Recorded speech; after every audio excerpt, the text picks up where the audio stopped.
Well, it's officially the offseason for 22 NBA teams, and as more teams join them, only more trade rumors will come with them. I mean, we've already heard about guys like Kevin Durant, Bam Adebayo, Giannis Antetokounmpo, and a few more with them that might hit the trade market, all of which will obviously generate plenty of interest and will be very hot names to monitor throughout the summer. But that begs the question of, who will the Lakers trade, or who might they try to trade for on the trade market? Well, that's obviously up for debate. Can't really predict who they might trade for, as shown by Luka Doncic, nobody saw that coming.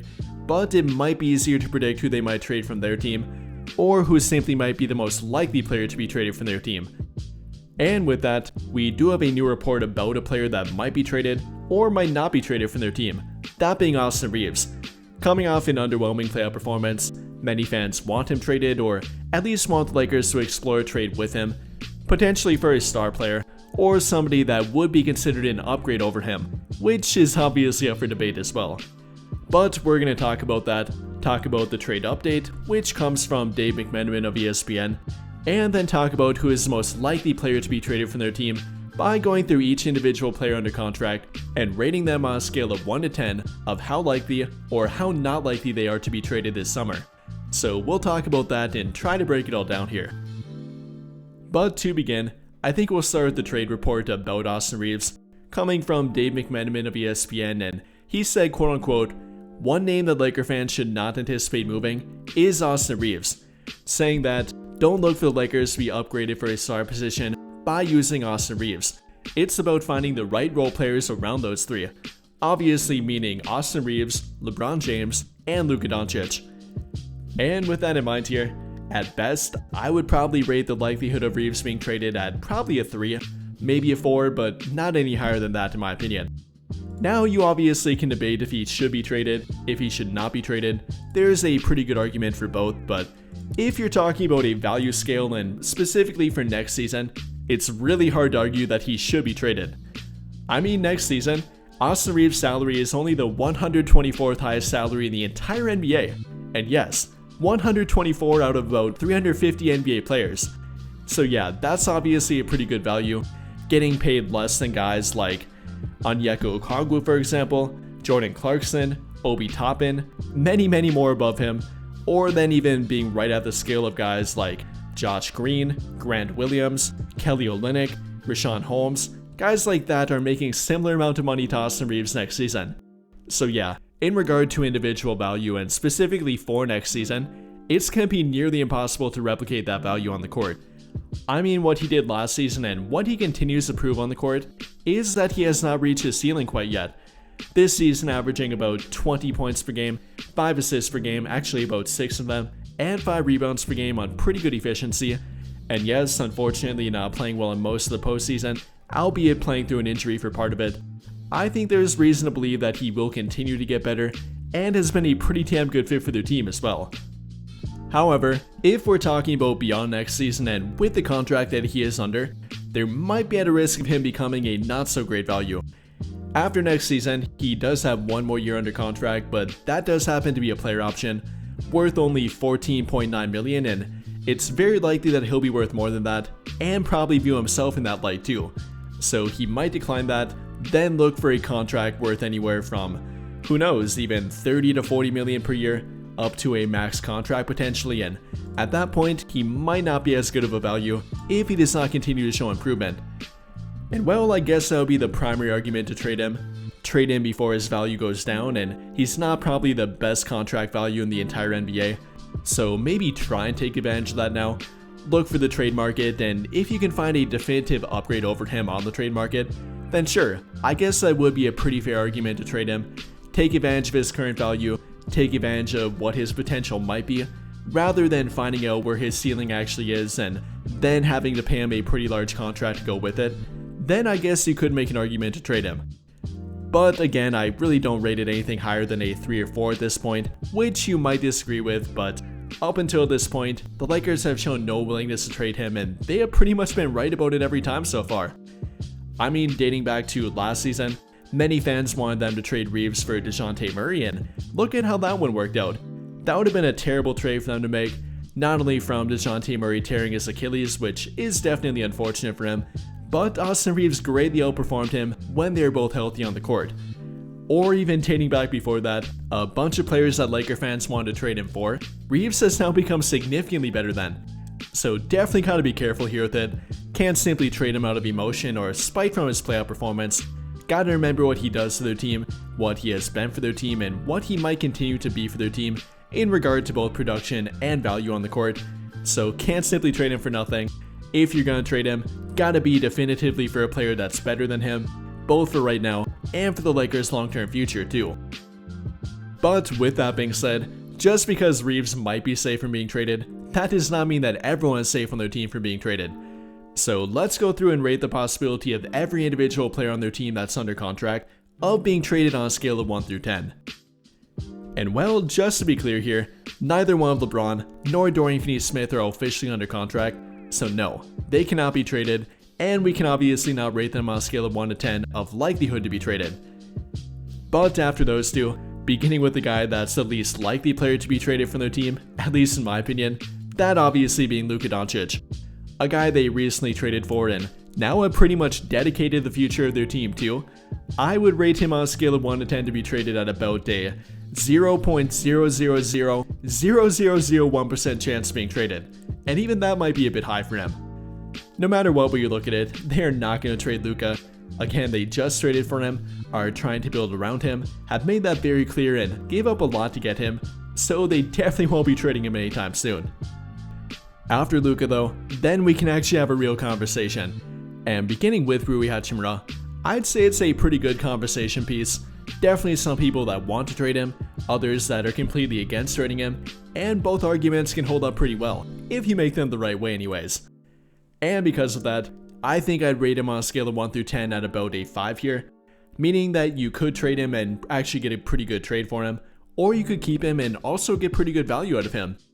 Next season, he does have an expiring contract, getting paid $18.2 million, and that's probably right around his current value in my opinion, coming off a season of averaging about 13 points per game, leading their team in 3-point shooting, and being a pretty good fit on both ends, albeit more offensively compared to defensively.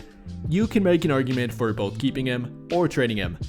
And well, more about actually trading him here, not only about the expiring contract or his salary for next season, but then about his ceiling and the chance that he probably has already hit it or is very close to it, likely not getting any better for their team, not capable of becoming more than he already is to their team, and then the opportunity to potentially upgrade over him. That might be something they simply can't pass up. Again, definitely value in keeping him. He's become a great 3-point shooter for their team, is a good open court threat for their team, simply benefits their offense pretty well, and the numbers do back that up. Coming off a good playoff performance, and then from the fact that he's pretty well liked by the fan base, I wouldn't call it incredibly likely that he's traded, but they simply can't pass up the opportunity if the right trade would come along with Rui Hachimura. So again, I'd put it at about a 5 out of 10 chance that he will be traded. After Rui Hachimura though, going down the line here to a younger option and a guy that's probably not very likely to be traded, here we'll talk about Bronny James. And well, simply put, if LeBron stays, then Bronny likely will too. Pretty much guaranteed in my opinion. But even if LeBron would leave, I still doubt they trade him. Everything from his pretty low trade value, the fact that he's still pretty young yet and actually did show potential last season, playing well in the G League, averaging over 20 points per game and on some very good 3-point shooting and pretty good defense. I'd say they want to explore that and see how much higher his ceiling might go and what he might be able to become for their team, as he only is 20 years old. So definitely not a high likelihood of trading Bronny, pretty much a near 0 in my opinion, and not anything higher than a 1. But after Bronny, how about a guy like Jared Vanderbilt? And well, I doubt they want to trade Vando, but I also doubt they could get much for Vando, which will lead to him very likely not being traded. I'd put it at about a 2 or 3, probably closer to a 3. Currently not looking like he'll be worth this contract, unfortunately, between the injury risk and the reoccurring injuries with him, then the fact that he's not really developed offensively. I'm not sure he could get them much to a trade, and that probably will lead to them keeping him, which they won't be unhappy with. Obviously a great defender, incredibly hard worker, a tone setter for their team, and a guy that's pretty well liked by the fan base. I don't see them trading Vando. After Jared Vanderbilt though, how about another young player and a guy they actually did trade temporarily, that being Dalton Connect. And well, they already showed that they're willing to trade him for the right price or for the right player, so we obviously cannot rule it out again. If they find a trade for him, whether it be for a center or simply an upgrade in general, then they would be willing to trade Dalton Knecht. But from the other side of it, they did draft him, have shown the willingness to believe in him and put a lot of faith of him, being a rotation player for them for part of the season, for most of the season actually, even being a starter for them, in which that time he averaged about 15 points per game on 38% 3-point shooting. So he definitely does have potential and he could be a long-term piece to their team if they don't find a better option. So overall, probably about a 6 out of 10 chance that they retrade Dalton Knecht. Though after Dalton Knecht, how about a guy like Shake Milton? A temporary role player for them, albeit more of an injury replacement, and was a throw-in chip with the Dorian Finney-Smith trade. I think it's fairly likely that he will become that again, a throw-in player through a trade.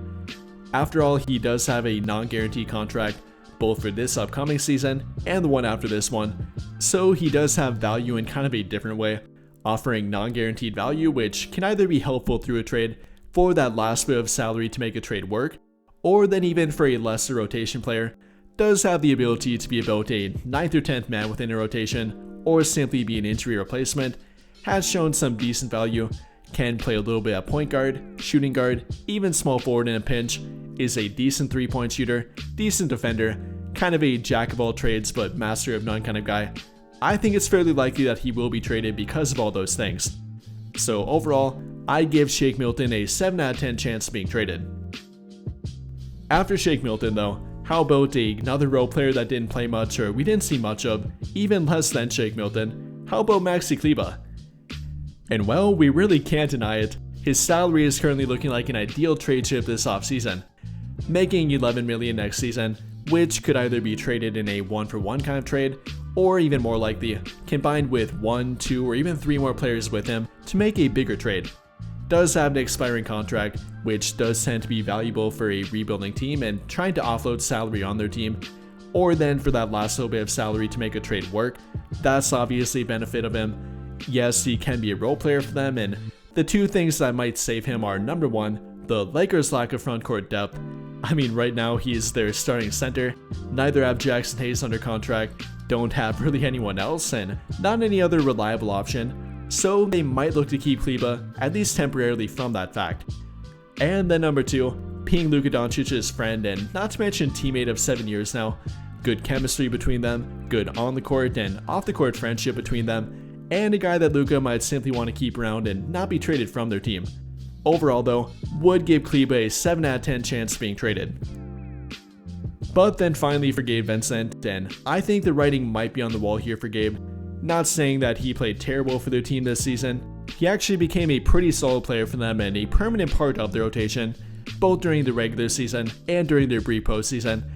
But at the end of the day here, he does have an expiring contract, even higher than Maxi Kleber's contract, making $11.5 million next season, does have some value through a trade to a contending team, is still fairly young yet, 28 about to be 29, so not that long in the tooth, does have some value, is an expiring contract, and they probably could benefit by upgrading from him, so I would rate Gabe Vincent at a 8 out of 10 chance of being traded, fairly high and actually the highest rating on their team. Overall here, I think the writing's kind of on the wall again, and between the expiring contract, between the salary, between what they could probably benefit by upgrading from him, I think it's fairly likely that they do trade Gabe Vincent. But with all of that being said, what do you guys think? If you had to rate every player on their team from 1 to 10 of being traded, how would you rate them and who would be the most likely player to be traded in your opinion? Let me know your thoughts in the comments down below. But I think that'll pretty much do it for this one, and if you enjoyed the video, then I'll greatly appreciate it if you dropped a like, subscribe to the channel if you have not already, and hit that notification bell to never miss out when I upload a video. But as always, thank you for watching and have a great day or night.